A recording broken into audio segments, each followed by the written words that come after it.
Gaston, South Carolina is a lonely little place. Sitting just south of Columbia along 321, it's only a small crumb of the misshapen piece of pie on the United States plate that we call South Carolina. Its population has almost never gone over 2,000, and it's only 3.4 square miles across in all directions.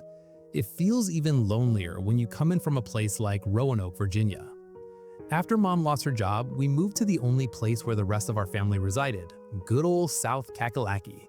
I had been moping the whole time on the way down. The way I saw it, the only friends I was going to be making here were fire ants and that inferno of a sun. Once we got settled in at 304 Dixiana Drive, I always remembered the address because the number in it was carved into the driveway and it's spelled ho if you looked at it upside down. I immediately set out into the neighborhood in search of friends. I didn't know how to ride a bike at the time, and I barely knew how to ride a skateboard, so I petered down a long stretch of road directly across from the front of the house on my cheap little Walmart board until I came to a small cul-de-sac that seemed to go uphill. Sitting outside on his front porch with a chubby kid with glasses that looked about 10 or 11, about my age at the time. I really had no one else to talk to, so I asked what his name was. Terry, he told me.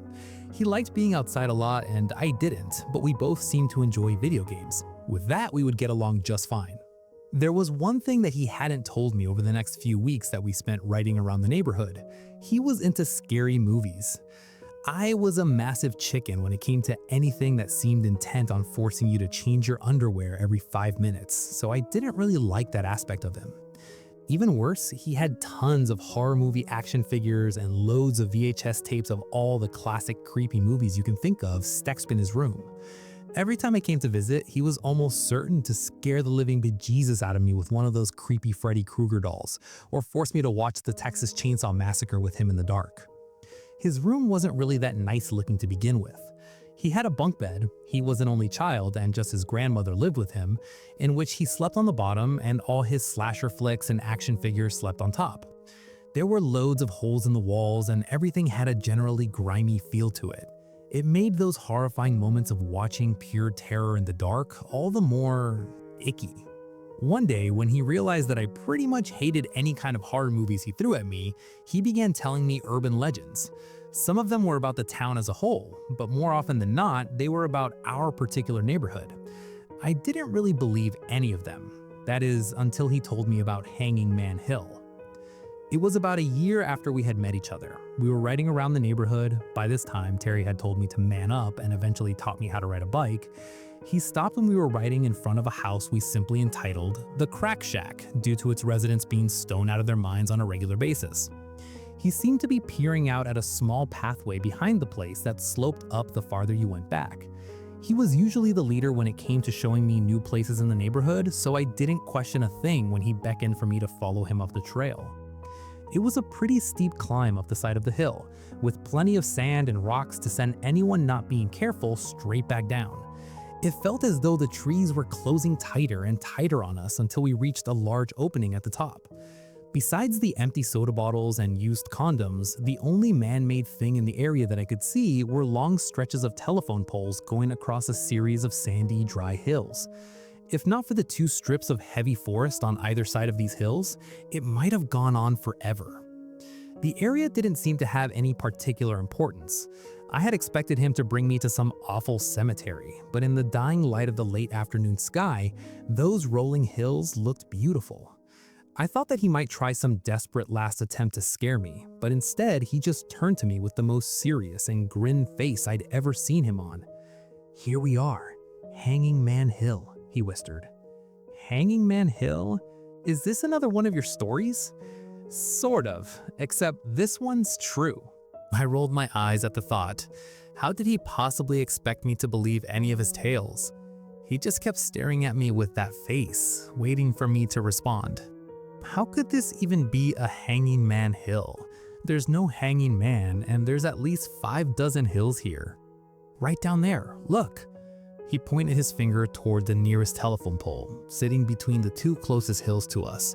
A small creek, no more than 5 feet across, ran between the 2 hills and went onward into that never-ending forest.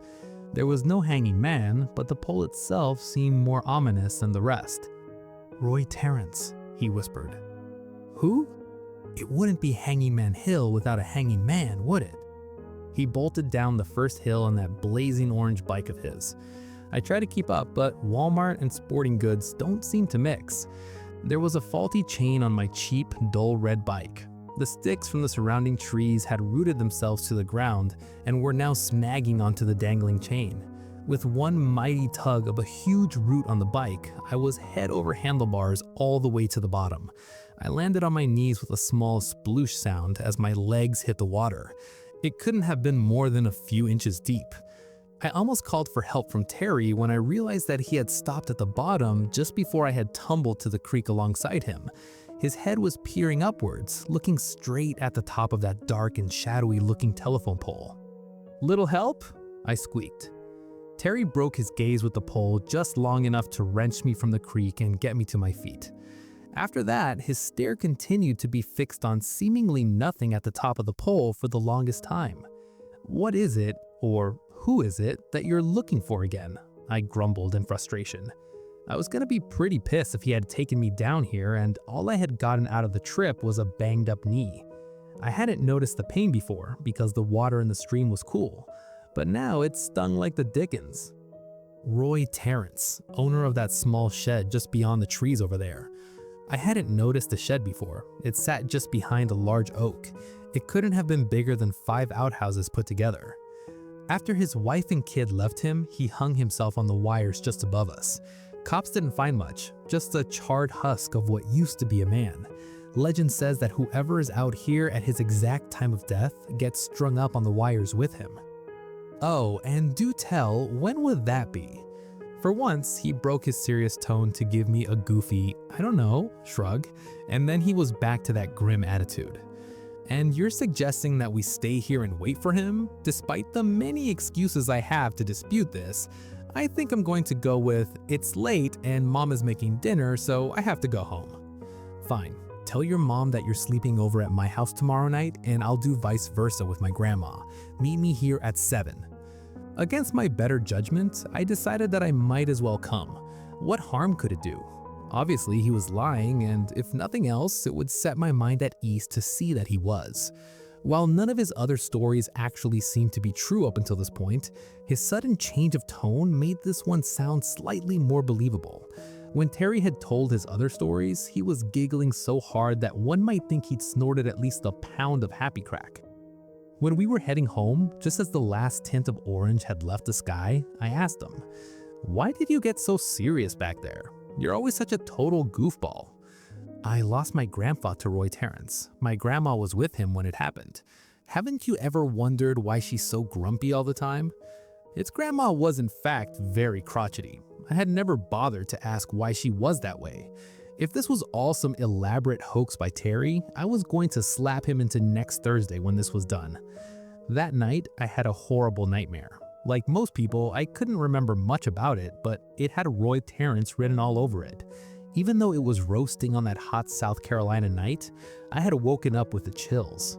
By the time 6 p.m. had rolled around, I had already packed my old school backpack with basic equipment like a flashlight and a few bags of Chex Mix in case we got hungry. By 6:30, I had rolled out into the neighborhood as fast as an overweight 11-year-old could. I had to admit, I was actually pretty excited. Finally, at around 6:55, I arrived at the small creek where Terry had already set up a small fire and was roasting marshmallows. If I hadn't decided to show up, I would have disappointed him like hell. "How is this going to work out exactly? Are we just going to camp out here all night? We don't know when he's supposed to show up," I said. "Errol Wirt, Errol Nart, here Hefto." Terry had stuffed his face with a marshmallow. "What?" He crammed the marshmallow down his throat. I said, "I'll wait here all night if I have to." "Whatever," I retorted as I plopped down next to his fire. He had thrown 3 lighters in to keep it lit, and began to pull out my snacks. After about 3 hours, the first of the crickets began to sing their endless chirping song. As the last streak of sun had reached its end, I had begun to grow irritated and a little bit tired. Terry was wide awake, his hand glued to the bag of marshmallows. He had started his eternal gaze at the top of the pole again. "Terry? Man, I'm tired. If I don't see a crispy dead dude in the next hour, I'm out." "'Kay." His cheeks stuck out like a squirrel's with another marshmallow. I snuggled up to the fire and began to doze off. Just as I was about to slip into unconsciousness, a loud, crusty, brittle peeling sound echoed through the hills and out into the forest. I immediately sat up. My vision was pretty blurred from having almost dozed off, but I could make out Terry's shape. He was gaping, wide-eyed at the top of the pole. If there had been a bit of moonlight, I might have seen what I was sure to have seen up there, but the crescent moon sat just beyond the trees, like the shed. In an instant, Terry was on his bike and flying up the hill, bag of marshmallows in hand. I managed to pull myself up and get to my bike. I began pedaling like a madman before I realized that my chain had popped off. Stupid damn bike! With my eyes adjusting to the dark, I peered back at the top of the pole one more time before I bolted to the top of the hill. Roy Terrence was not so much a person as he was a sagging shape. His flesh, dark as the night, was clinging to his bones for dear life. His facial features, though not entirely evident, seemed to be in a constant state of both agony and ecstatic joy. And that eye, that one eye he had left, deep in its socket, gazed upon me with absolute hatred and insatiable want. Just when it seemed that he was ready to climb off the wire and comfort me, the weak spine that had been holding his head to that molten pile of flesh and bone snapped, sending what was left of his skull tumbling into the fire Carrie had started. It gave me one glowing, burning, satisfied grin before disintegrating into a wisp of ash. I had been halfway up the hill before I had realized I was moving. I followed the bike tracks Terry had left, which led further into the hills instead of off to the side where the trail led back to the neighborhood. Just as I clawed my way to the top of the hill, I saw a thin shape dangling from above. "Oh no," I croaked. Terry's bike, that blazing orange bike that he loved so much, was left wrecked at the base of a telephone pole. Above, Terry's body hung limply, though it didn't look much like Terry anymore. Terry hadn't been on the wires as long as Roy, which made it even worse. He was charred, but not entirely. His eyes bulged from his head in constant shock. What was left of his hair stood up on end, still smoking. The seemingly endless wires above entangled Terry's neck like a boa constrictor. Dangling from his scrawny, burnt little arm was a bag of marshmallows, melted to his hand from the heat. The police investigation hadn't dug up much. They had scoured throughout the area and had not found any evidence that anybody was ever there. I begged them to search the telephone wires, but they continued to state that there was no evidence that anybody had even touched the wires. The search continued for 3 weeks. After police had finally given up, Terry's grandmother passed away. For those last few days, she hadn't said anything to anyone at all. She only sat and stared at the picture of her and her husband for the remainder of her life. After the house had been cleared out, the contents of Terry's room were offered to me. His entire collection of horror movies, action figures, and all else was donated to Goodwill, my request. I went back a few years later. We had gone to Gaston to visit with our family for a while, and I had requested that we stop by the neighborhood. Any evidence that we had ever been there those fateful years ago had been swept away by police or the weather. Now, like before, there was only useless garbage and telephone poles. Just as I was getting ready to walk away, I caught a glimpse of something in the corner of my eye. I only saw a tiny bit of it before it fluttered away. It was a melted marshmallow bag.